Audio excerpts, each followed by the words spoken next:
Welcome to Shaping Canada, 150 Years of Landmark Decisions.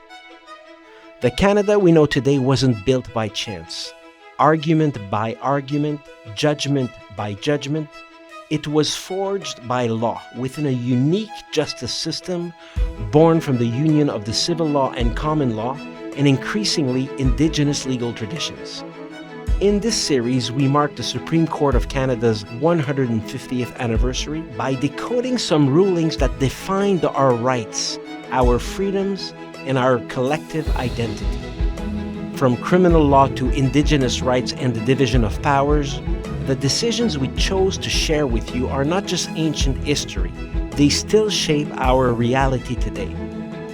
I am your host, Hugo Martin, and I ask you to join me for exclusive conversations with the 9 justices of the Supreme Court and leading constitutional experts as we uncover the context, the impact, and the lasting legacy of these judgments. Welcome to the history of our rights. Chief Justice Wagner, welcome and thank you for agreeing to address Canadians as part of Shaping Canada, 150 Years of Landmark Decision. You're very welcome. Monsieur Juge Wagner, bienvenue et merci de nous accueillir chez vous à la Cour suprême du Canada en votre rôle de juge en chef et d'avoir accepté de vous adresser aux Canadiennes et Canadiens dans le cadre de Façonner le Canada, 150 ans de décisions marquantes. Ça me fait plaisir. Bienvenue à la Cour. To begin, let's briefly trace your career. You practiced law in Montreal from 1980 to 2004 with a focus on professional liability, commercial litigation, and class actions. You argued cases before all levels of courts in Quebec, as well as the Federal Court and the Supreme Court of Canada. Your career as a judge began with an appointment at the Quebec Superior Court in 2004, the Appeal Court in 2011. On October 5th, 2012, 13 years ago, you were appointed as a Justice of the Supreme Court of Canada,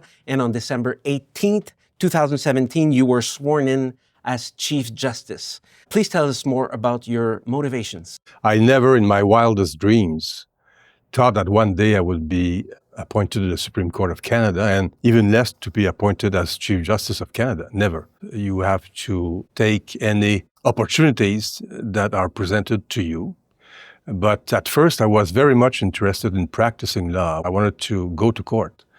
And I was very well served because I went to court almost every week during my practice of 25 years. And at one point in time, I had this opportunity to become a judge at the Superior Court, and I enjoyed every minute of it. That's where the justices rendered at the first instance. Family law, criminal law, and at one point in time, again, an opportunity was put to me to go to the Court of Appeal, and I said yes. And after almost 2 years, Marie Deschamps of the Supreme Court of Canada retired early at 60, and there was an opening for a judge from Quebec. And that's how I was appointed. There's a constitutional obligation to have three judges from the province of Quebec. Vous avez participé à l'épisode 25 de mon balado Questions de preuve enregistré en novembre 2019. À ce moment-là, certaines décisions résonnaient encore. On se souviendra des affaires Carter sur l'aide médicale à mourir, Jordan et Cody sur les délais judiciaires, Ewert qui garantit les méthodes utilisées par les autorités carcérales pour s'occuper des détenus. Et on a même Maraca sur le droit à la vie privée des messages textes. Mais il y en a d'autres qui affectent de manière importante la société canadienne. Et de mémoire récente, là, je peux ajouter Antic en 2017 qui clarifie l'octroi de la liberté sous caution. Cyr Langlois en 2018 sur le doute raisonnable qui doit être fondé sur la preuve et non sur des conjonctures. On a aussi en 2021 le renvoi relatif à la loi sur la tarification des gaz à effet de serre qui a déterminé que la tarification du carbone est constitutionnelle. Et plus récemment, en 2022, R contre Gigi, concernant l'admissibilité de la preuve en lien avec le comportement sexuel antérieur dans les causes d'agression sexuelle. Et on a R contre Bissonnette sur les peines cruelles et inusitées. Monsieur le juge en chef, la Cour suprême du Canada, dans ses 150 ans d'existence, a dû se pencher, comme on peut le constater, sur des affaires diverses, des cas de toutes espèces, qui affectent la vie de la société entière. Comment est-ce que la Cour y arrive? La Cour suprême du Canada a évolué évidemment depuis 150 ans. On commémore le 150e anniversaire de la Cour cette année, c'est-à-dire prendre le temps de réflexion sur l'impact justement de la Cour sur la vie des citoyens, leurs amis, leurs familles. Et on est toujours conscient de ce rôle-là, surtout depuis 1982, depuis l'adoption de la Charte des droits et libertés. Auparavant, la Cour suprême, depuis 1949, était la Cour de dernier ressort, parce que tous les recours à Londres ont été abolis en 1949, en civil et en criminel. Mais le grand changement sur le rôle et le mandat de la Cour suprême, ça a été vraiment après 1982. Parce qu'à ce moment-là, la Cour est devenue le garant de la Charte des droits et libertés. Et donc, le Parlement, donc les élus, ont donné le mandat à la Cour suprême du Canada d'interpréter ce que ça voulait dire la liberté d'expression, ce que ça voulait dire le droit à l'égalité. Donc, c'est un mandat excessivement important qui a modifié la mosaïque de la société canadienne depuis 1982.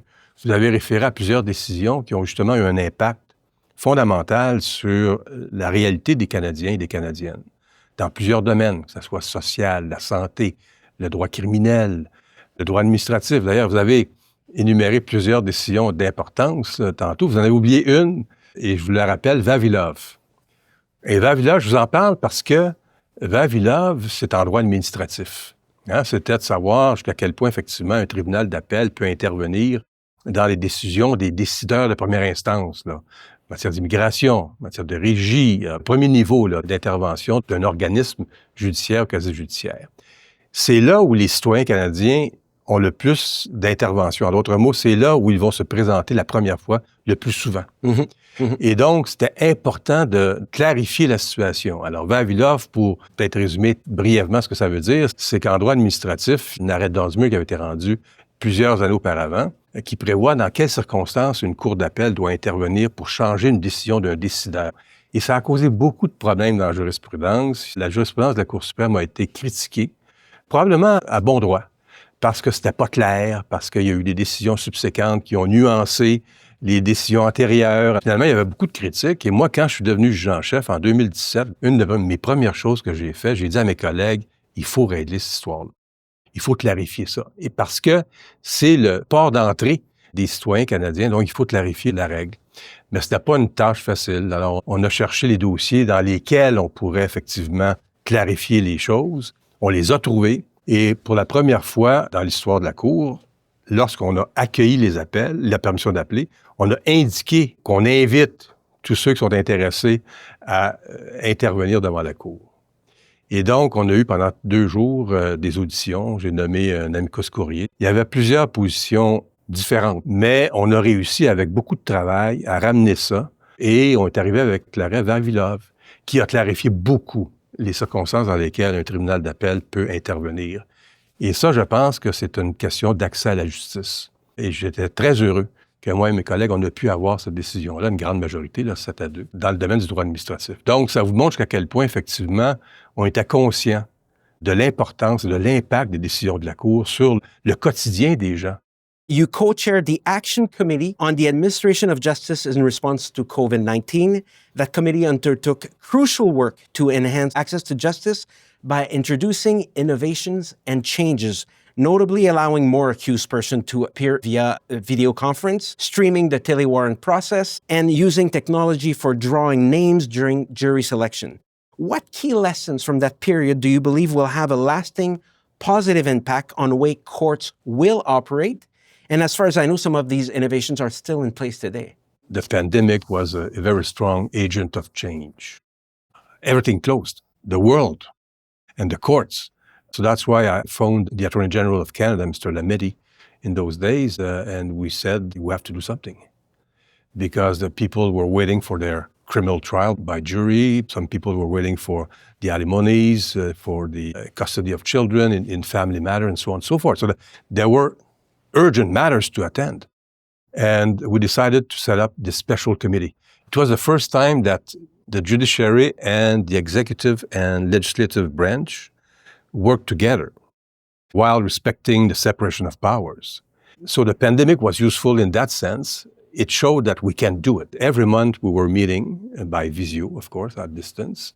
So on that committee, I was chairing the committee with the Minister of Justice. And there were other attorney generals, there were chief justices across the country, there were civil servants, the health department. And every month we were meeting, and we had working groups also working under our leadership. The idea was to find tips to develop guidelines to help the courts to reopen as soon as possible, to find ways to maintain access to justice. And there were some good developments out of that.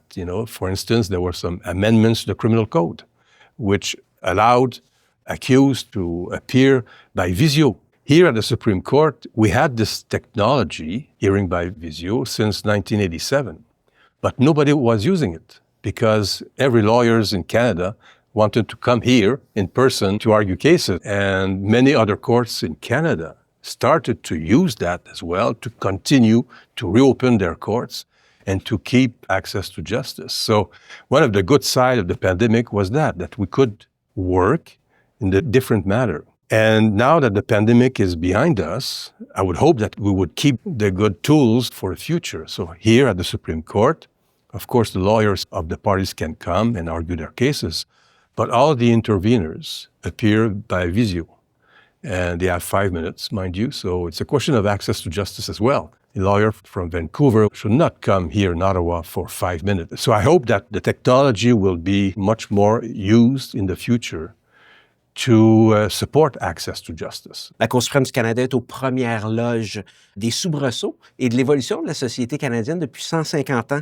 Comment pourriez-vous résumer et décrire le rôle de la Cour autant sur le plan juridique que sociétal? Je pense que la Cour a eu un rôle à jouer non seulement au niveau juridique, mais justement au niveau de la société.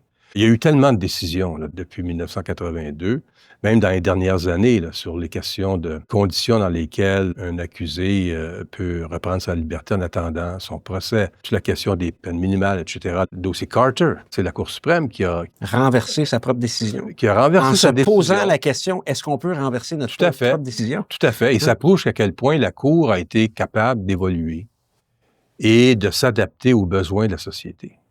Alors, nous, à la Cour suprême, on réfère toujours à l'arbre vivant comme étant la référence pour interpréter la Constitution. En d'autres mots, nous ne sommes pas partisans de l'originalisme.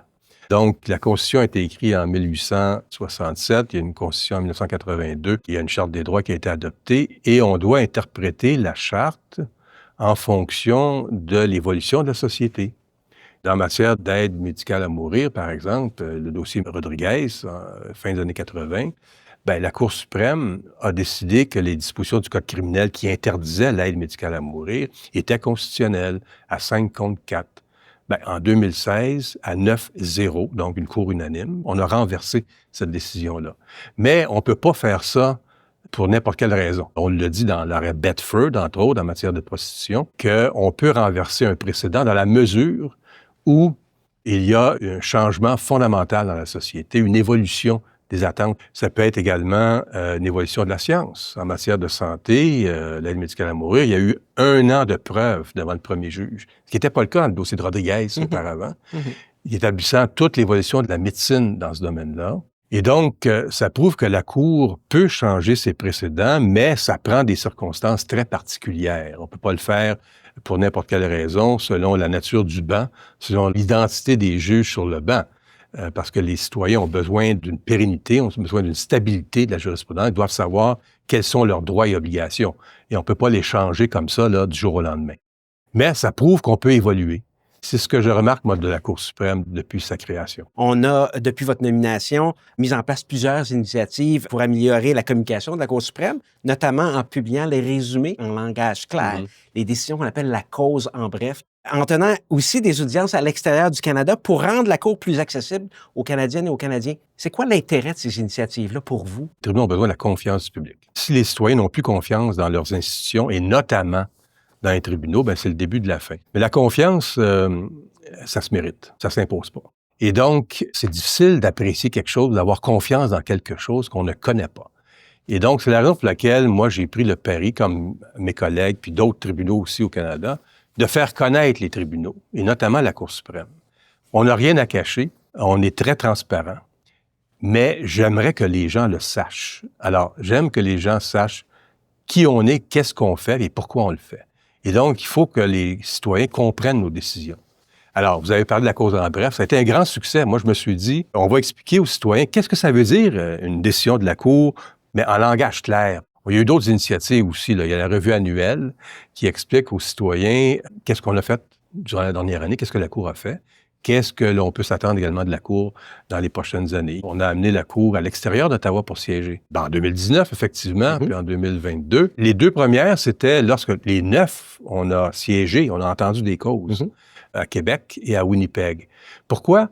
Bien, pour permettre à des gens qui ne peuvent pas venir à Ottawa voir comment ça se passe à la Cour suprême, mais en même temps, ça nous donnait la chance de rencontrer la population, de répondre à leurs questions et de connaître leur réalité. Alors, ça va dans les deux sens et ça a été très, très populaire.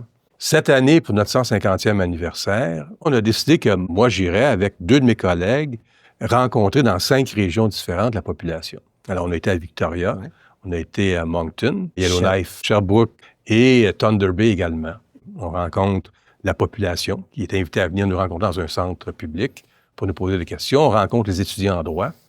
On rencontre également la magistrature locale pour vraiment l'apprécier, c'est quoi leurs défis, là. Et à l'occasion également des communautés autochtones, ce qu'on a fait à Moncton et à Victoria. Alors, cet effort, cette volonté de la Cour de faire connaître le travail des juges, parce que je pense que c'est important que les gens aient confiance dans les tribunaux. Puis la meilleure façon de s'en assurer, bien, c'est de le dire, qu'est-ce qu'on fait pour qu'ils puissent l'apprécier. Pas toujours d'être d'accord avec nos décisions, mais d'accepter le processus par lequel ces décisions-là sont rendues. You advocate for 2 key solutions to the access to justice gap.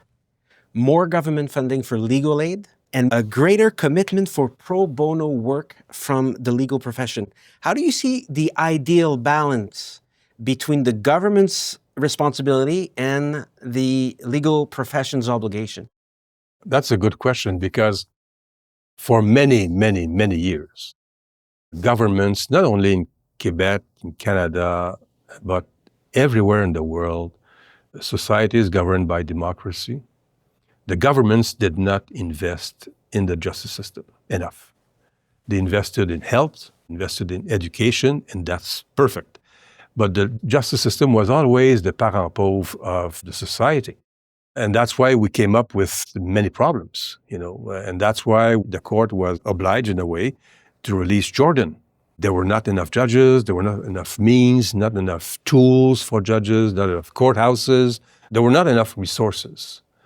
And it's the same thing everywhere in the world. But with Jordan, the situation has changed a bit, and governments realized that they had to invest more. But it's not enough. I don't think that we should always count on new investments, new resources from government to improve access to justice. We had to think out of the box and think of other means, other ways of releasing good justice. And pro bono work is a great tool to improve access to justice. But pro bono work cannot be done by every lawyer in Canada. Pro bono can be done only for those who can afford doing it. But now, many firms in Canada have guidelines, essentially in the major firms, but in other medium law firms as well. It's more difficult for the small solo practitioner. Legal aid, of course, it has to be increased. But I don't think that people should expect only increase in funding to realize better access to justice. We have to find other ways. Si je vous demandais, M. le juge Wagner, de puiser votre réponse dans 150 ans de jugement, d'arrêt et de décision de la Cour suprême, pouvez-vous partager ceux qui, selon vous, ont contribué à promouvoir l'accès à la justice et peut-être même l'indépendance judiciaire? Il y en a tellement. J'ai parlé de l'arrêt Stinchcombe, qui vraiment, en 91, a permis effectivement d'assurer une défense pleine et entière des accusés. Il y a l'arrêt Burns, en 2001, où la Cour a déclaré qu'on ne pouvait pas extrader une personne si cette personne-là est susceptible de subir la peine de mort dans le pays qui réclame son extradition. Dans le dossier en 2022, Colombie-Britannique contre le Conseil des Canadiens avec des déficiences, on a reconnu pour la première fois qu'une société à but non lucratif, une organisation, peut intervenir à la Cour et représenter des personnes plus vulnérables sans pour autant que ce soit la personne elle-même qui se présente à la Cour. Alors ça, c'est quand même un développement majeur au Canada et ça témoigne jusqu'à quel point la Cour suprême interprète la Constitution selon le thème de l'arbre vivant. et doit donc s'adapter aux besoins, aux nécessités de la société. Et je pense que ce sont des témoignages qui sont quand même assez éloquents. En matière de langue également, vous savez, le Canada est un pays bilingue officiellement, et les minorités linguistiques dans toutes les provinces ont le droit d'avoir l'éducation de leurs enfants dans leur langue lorsque la situation le justifie. On a rendu quelques décisions là-dessus, dont une, justement, que j'ai moi-même rédigée dans le dossier de la Colombie-Britannique, où on a reconnu le droit des minorités linguistiques en français d'avoir accès à l'école française. Ça, c'était lors de l'audition quand on a siégé à Winnipeg. Je pourrais passer la journée avec vous pour référer à d'autres décisions parce que la majorité de nos décisions ont un impact sur l'évolution de la société et le bien-être des citoyens. Parce que par définition, c'est les dossiers très souvent d'interprétation de la Charte des droits et libertés. Mr. Chief Justice, my final question for you is a broad one. For a century and a half, the court has built a legacy of public trust, I believe, acting as a pillar in our democracy, looking ahead to a future that will be defined by formidable changes. I'm thinking artificial intelligence. I'm thinking global migration, social and political polarization. How does it ensure it remains that essential, trusted guide for all Canadians into the next chapter of our country's history? Well, the court will continue to assume its responsibility to interpret the law whenever it is called to interpret the law. And always keep in mind that justice is not just a service, it's a human need. So when the court takes up the cases that it will hear, of course, it's a legal issue, major legal issue to be decided, but it also implies some other issues of moral and societal aspect. And we are mindful of that.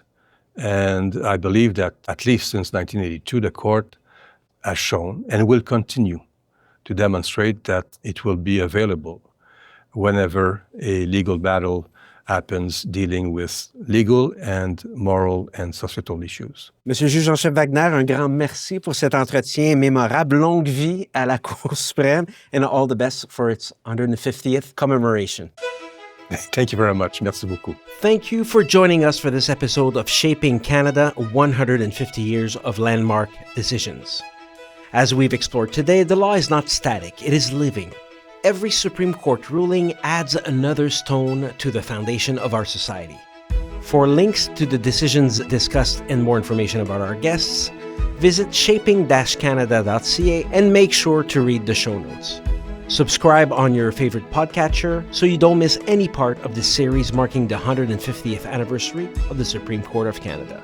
Thank you to everyone who contributed to this project: the Supreme Court of Canada, the Right Honourable Richard Wagner, Chief Justice of Canada, the Honourables Nicolas Cazirère, Suzanne Côté, Andromache Karakatsanis, Sheila Martin, Malcolm Rowe, Mahmoud Jamal, Michel Obonzawin and Mary Moreau, Professors Louise Langevin, Jocelyn Downey, Carrie Frock, Naomi Metallic, Karen Drake, Denis Nadeau, Félix Mathieu, Éric Labelle-Eastaff, Marcus Moore, Joel Bakken, Howie Kislowitz, Richard Moon, and François Tanguay-Renaud.